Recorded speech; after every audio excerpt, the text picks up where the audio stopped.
Bonjour à tous et bienvenue dans l'émission Entrepreneuriat chrétien. Ici, on ne parle pas simplement de business, on parle de mission, d'appel et de transformation du monde à travers les talents que Dieu a mis à notre disposition.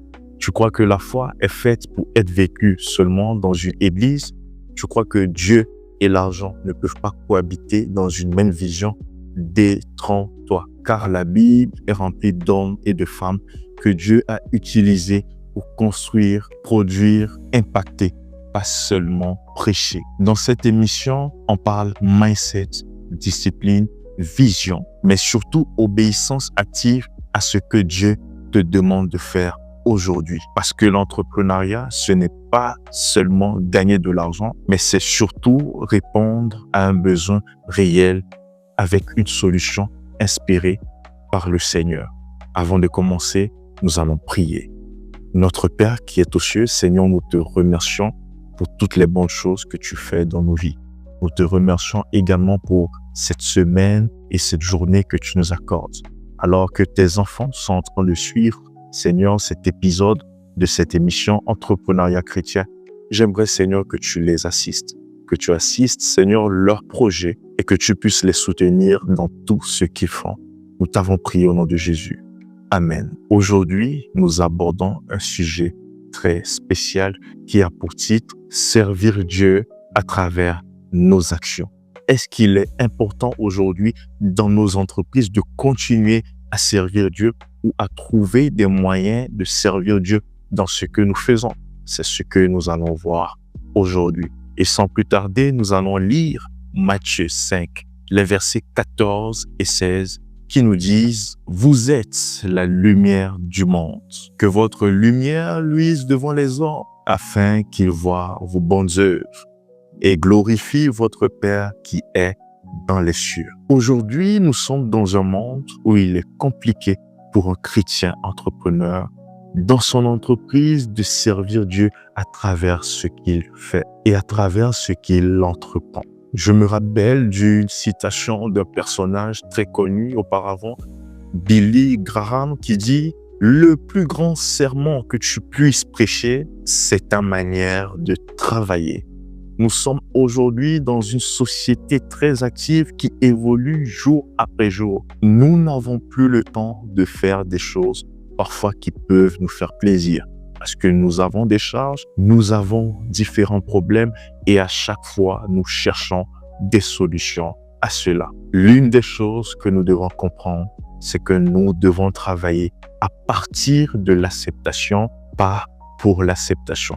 C'est ce que nous allons voir dans cette première partie. Alors, j'aime beaucoup cette citation de James David Greer qui nous dit « You are going to be working from acceptance, not toward acceptance. » Ce qui veut dire tu ne travailles pas pour être accepté, mais déjà parce que tu es accepté par Dieu. Aujourd'hui, nous sommes dans un monde et avec les réseaux sociaux, nous cherchons la validation de tout le monde.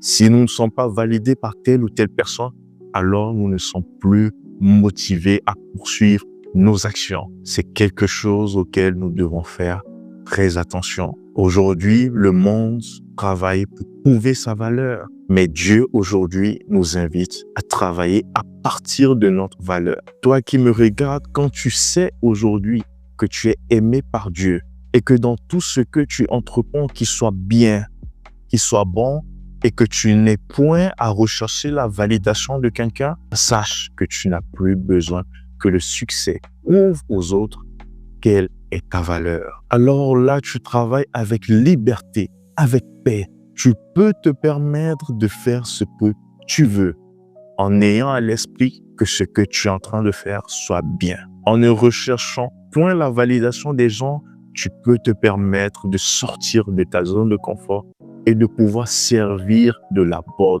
manière. Alors, on va prendre l'exemple d'un monsieur, de sa femme et d'un animal, d'un âne. Alors que les deux sont en train de marcher et qu'il est sur cet âne, sa femme est en train de marcher, les gens les critiquent. Les gens disent « Mais regarde-moi ce monsieur, il n'a pas honte, il est sur cet âne et il laisse sa femme marcher. » Alors il décide à son tour de mettre sa femme derrière et les deux sur ce table. Les gens se sont enflammés en les voyant, disant mais pourquoi ces deux-là sont sur ce table? Ils sont en train de maltraiter cet animal. Alors qu'est-ce qu'ils ont fait? Après avoir entendu ces paroles, ils sont donc descendus, ils ont commencé à marcher, tenant l'âne avec eux. Quelques minutes plus tard, les gens les ont remarqués, mais regarde-moi ces deux personnages qui sont bêtes. Ils ont un âne avec eux et ils sont incapables de bien l'utiliser, ils marchent avec lui. Et l'âne, pour eux, est fait pour transporter des choses, des marchandises ou transporter des personnes. Voici déjà, de façon simple, un exemple concret de ce que le monde veut vous faire croire. Le monde vous fait croire que vous avez besoin de validation des gens pour pouvoir lancer vos projets, pour pouvoir servir Dieu. Alors aujourd'hui, je vous invite à prendre conscience, vous ne devez pas prendre en compte le regard des gens pour évoluer. Donc faites très attention par rapport à ce point. Et j'aime souvent rappeler ce passage de Colossiens 3, le verset 23 qui dit « Quoi que vous fassiez, faites-le de bon cœur comme pour le Seigneur. » Donc, il est important que dans tout ce que vous êtes en train d'entreprendre, ne cherchez jamais à ce que les gens vous disent des choses et que vous le fassiez, ou soit que des gens vous critiquent dans votre dos et que vous preniez en considération ces critiques pour pouvoir changer votre vision. Faites très attention par rapport à cela. Martin Luther King a formulé une phrase que j'ai beaucoup aimée et que je partage avec vous. Si un homme est appelé à être balayeur de rue, il doit balayer les rues comme Michel-Ange peignait, comme Beethoven composait, comme Shakespeare écrivait. Autrement dit, dans tout ce que tu fais, tu dois le faire avec excellence et toujours en mettant Dieu devant. Quand tu sais que tu es aimé, tu travailles avec paix et non avec peur. Dieu est celui qui t'aime, ta famille t'aime également. Alors ne regarde jamais ce que les gens disent de toi pour passer à l'action. Le deuxième point, ce que tu dois aimer à travers ce que tu entreprends. Pour ceux qui connaissent un peu la parole de Dieu, vous allez remarquer que l'amour est le point central de la Bible. Parce que Dieu nous aime et lorsqu'on voit dans Jean 3,16 rapidement, car Dieu a tant aimé le monde qu'il a donné son Fils unique. Donc l'amour est un point central dans la relation que nous avons avec Dieu, mais surtout lorsque nous entreprenons, nous devons avoir cet amour-là dans nos entreprises. Et ce que je veux que tu comprennes, c'est que l'amour dans ton entreprise doit se manifester dans 3 relations. Premièrement, avec ton client. Deuxièmement, avec les investisseurs. Et troisièmement, avec tes employés. Tes clients ne sont pas des chiffres. Tes clients sont des histoires. À chaque fois que tu travailles avec un de tes clients, il faut lui passer l'amour que tu as.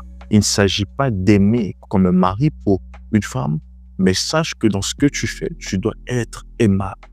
Tu dois véhiculer l'amour que Dieu manifeste avec nous. Derrière chaque commande, il y a une personne que Dieu te permet de servir. J'ai souvent l'habitude de dire qu'aimer un client, c'est offrir plus que ce à quoi s'attend ce client.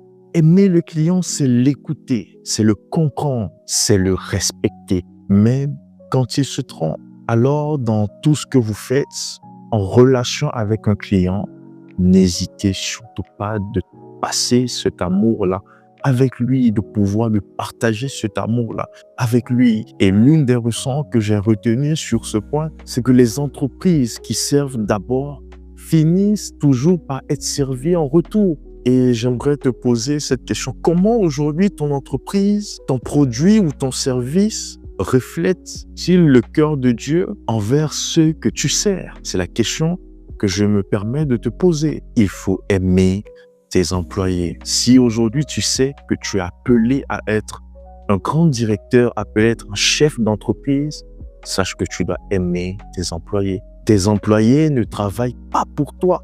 Ils travaillent avec toi pour tes objectifs. Ils sont le cœur de ton entreprise et non un rouage. Et souvent, j'aime la citation de John Maxwell dans son livre Leadership. Il dit Il dit les gens n'abandonnent pas une entreprise, ils abandonnent le leader. Aimer tes employés, c'est créer une relation d'écoute et de confiance avec ce dernier. C'est offrir également des opportunités de croissance. C'est également leur donner une vision et non une mission. Alors toi, chef d'entreprise qui m'écoute, prends note que si demain tu as des employés ou que actuellement que tu aies des employés, tu dois être un employeur qui aime ses employés. Et pour finir cette petite partie, je veux te dire qu'un patron, il crée des emplois. Mais un leader chrétien, il crée des destins.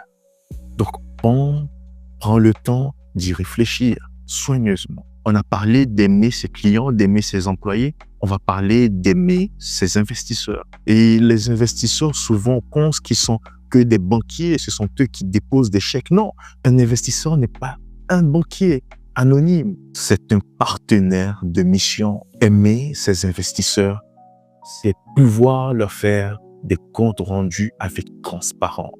C'est être fidèle, même lorsque les chiffres sont difficiles. C'est aussi savoir leur dire non, nous avançons lentement, mais avec intégrité. Alors, sois très attentif à ces paroles qui vont te permettre demain de pouvoir mieux gérer tes entreprises. Et c'est ce que je te souhaite. Je ne te souhaite pas d'avoir une seule entreprise. Non, je te souhaite d'avoir énormément d'entreprises qui, par la grâce de Dieu, vont te permettre d'atteindre tes objectifs et surtout pouvoir servir les gens. Je ne sais pas si tu connais Warren Buffett, mais il a dit quelque chose d'important. L'honnêteté coûte cher, mais la perte d'intégrité coûte tout. Je t'invite à prendre conscience des informations que tu as reçues, à les mettre en pratique de façon régulière, toujours te remettre en question lorsque ça ne va pas.